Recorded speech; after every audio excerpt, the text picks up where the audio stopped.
नमस्कार दोस्तों।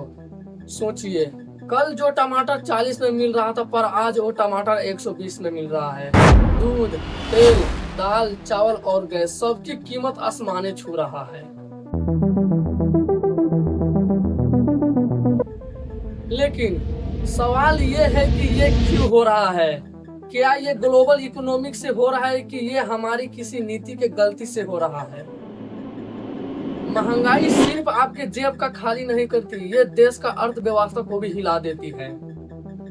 गरीब के लिए खाने का थाली छोटी हो जाती है और मिडिल क्लास लोगों के लिए बचत जमा करना मुश्किल हो जाता है और बिजनेसमैन के लिए उत्पादन की लागत बढ़ जाती है।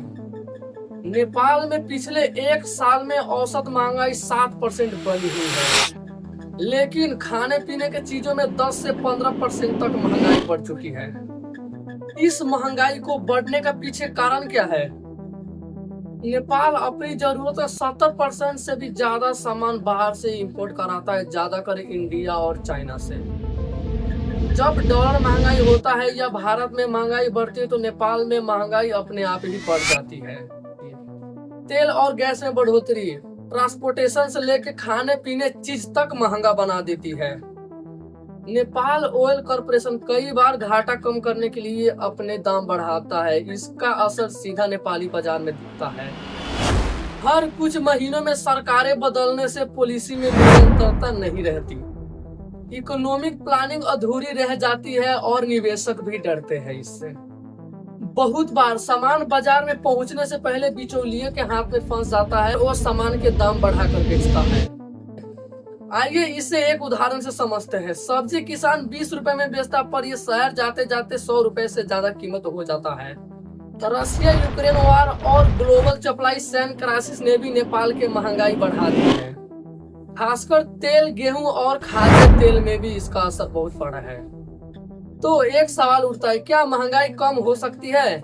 इसका जवाब है हाँ, महंगाई कम हो सकती है, लेकिन इसके लिए कुछ बड़े कदम जरूरी है। स्थानीय उत्पादन को बढ़ावा देना, electric transport and renewable energy में विशेष ध्यान देना, बिचौलिए के मुनाफे पर ध्यान देना और लंबी अवधि के लिए आर्थिक योजना बनाना। महंगाई एक आर्थिक शब्द नहीं, ये आप और मेरे जीवन से जुड़ा है। जब तक हम लंबे समाधान पर काम नहीं करेंगे तब तक यह महंगाई हमारी थाल से रोटी और जेब से आखिरी रुपया भी खा जाएगी। अगले बार आप जब बाजार जाए तो दाम सुनकर चौंके। याद रखें, ये सिर्फ एक मुद्दा नहीं है, ये एक सिस्टम की कहानी है।